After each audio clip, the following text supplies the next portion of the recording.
Hi, my name's Jason Levine. I kind of sit somewhere in between performance and code and technology. Recently, last 5 years, it's been a lot more code, but I'm always trying to bring back the performance. So something special happened 5 years ago at Art and Code, which was a Golan's event. I was doing a performance where I was jumping around, beatboxing, and kind of projection mapping the waveforms on my body. And the code crashed. So that wasn't the unbelievable part. I went and I said, you know what, I'm gonna go for it. I'm all full of adrenaline. I quit, kept beatboxing drum and bass, and with one hand, fixed the bug and started the code again. And everyone was like, yeah! And for the rest of the conference, people would come up to me and they're like, hey dude, your show is pretty cool, but that part where it crashed, and then you fixed it, and then it worked, that made that. I was like, okay, weird. People liked that my code crashed, that was better than the actual show. So I didn't think much of it. And then a couple years later, I was at SFPC, and I came across this art practice called live coding, where like all you do is code frantically as a performance. And so I was right away drawn into it. And the way it works, or the particular language called extempore, which I got into, works, is that you have a bunch of like samplers, and you say, okay, this is my, my electronic kit, and this is my congas, and then you say, play this MIDI number in this instrument. And so some people will do things like they'll define variables like, okay, 42 is kick, and hi-hat's 33, and then they can make beats like, which is cool. But I really wanted to just have this parametric control over my samples. Like I just wanted to be able to put a sine wave LFO through my whole sample library and go through it. But I tried all sorts of different ways and it didn't really work. And then I was at, what's it called? Internodal. And I saw Kyle McDonald, and he had this huge cloud of dots that were samples, and he dragged his mouse through it, and I was like, oh my God. I was like, that's what I want. But I had no idea what it was. But luckily, I sublet an apartment with Gene for 2 months. So I was like, what's that thing? And he was like, that's a T-SNE. I made an Open Frameworks add-on for it. And so that is the very short history of what I'm about to do. So this is my sample library that I've acquired over the last couple years. And the colors represent which sample library it is. And then they're just kind of grouped together by similarity. And so what I do here is I just send it a point, my little play T-SNE function over here. It sends an XY point, it's actually pixels, and how many nearest points to play. So I'm just going to evaluate that, and then if I hit this,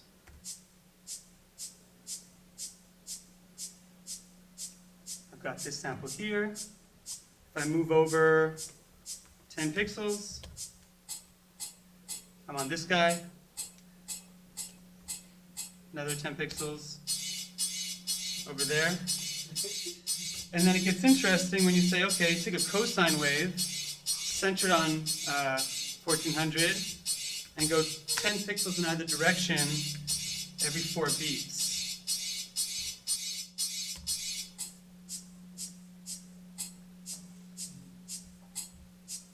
And you can say, okay, I want to go a little wider.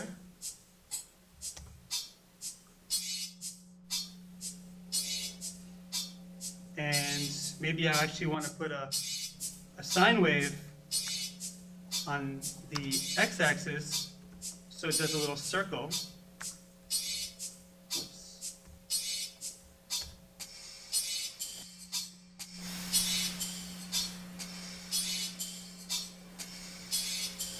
And then maybe I want actually to call 2 at a time.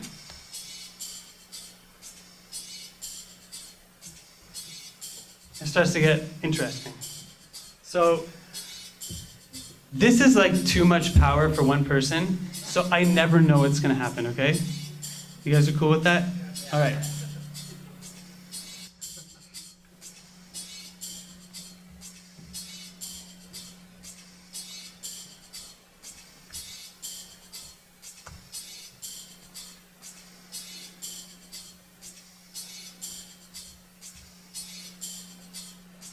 you want me to try turning it up a bit here? Sure.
See, now I'm not sure where to go with this.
Thanks, guys.